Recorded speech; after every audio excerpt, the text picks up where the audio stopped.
Hello, and welcome to my lecture on writing romantic scenes or love stories. Now, you'd think this be difficult for me being a guy, but it turns out that I'm quite a romantic guy. So I'm going to give you a pretty good outline of how to write romantic scenes.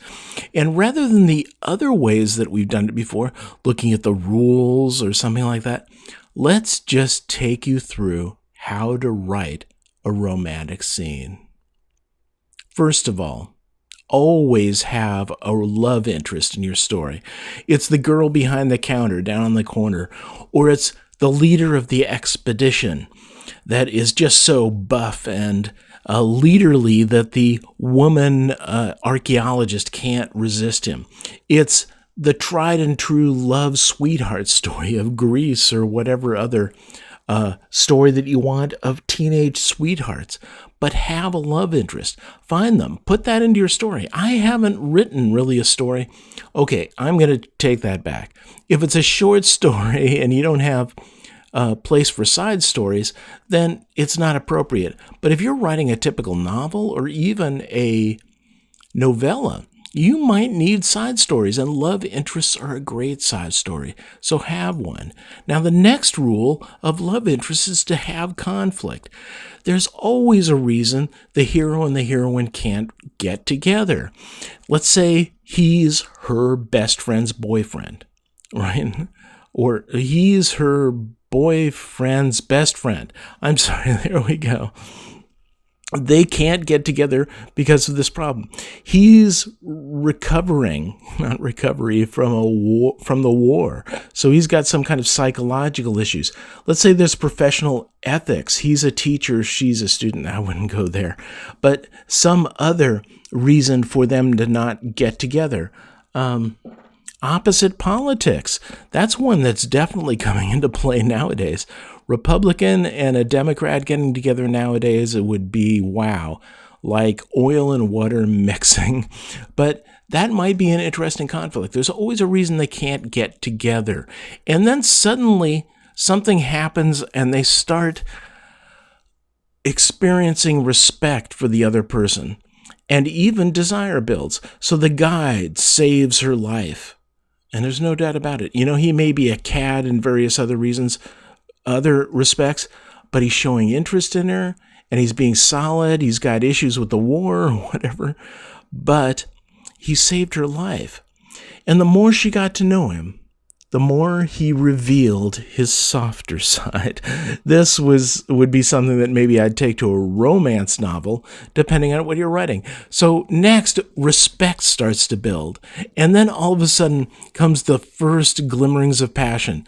What my wife describes as candlelight and a glass of wine, right? They stop off at an inn and have a candlelit dinner together on the terrace. He invites her to the opening of his art exhibition, whatever it might be.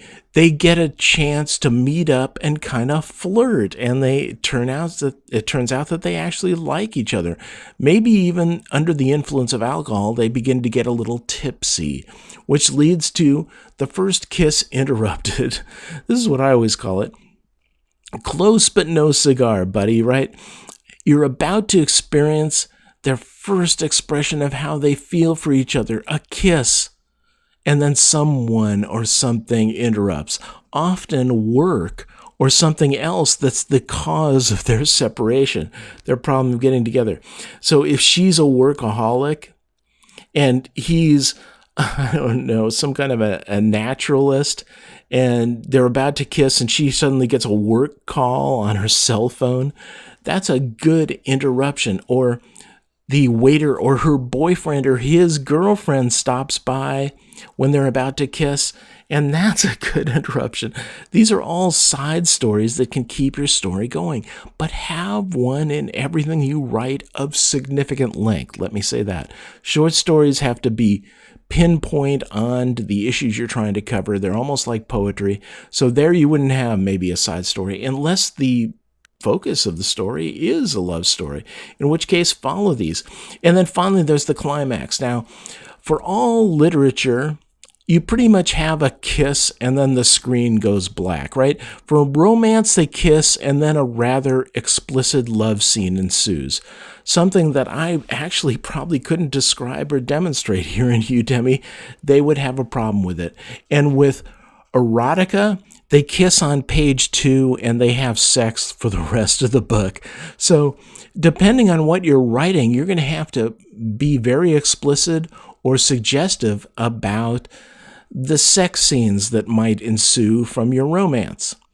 And that's as far as I'm going to take that. And the one thing that I really want you to avoid is just what are called purple prose, or exaggerating your metaphor and simile to the point that you end up with a sentence like this: he gently separated her love blossom with his all too willing pillar of manhood.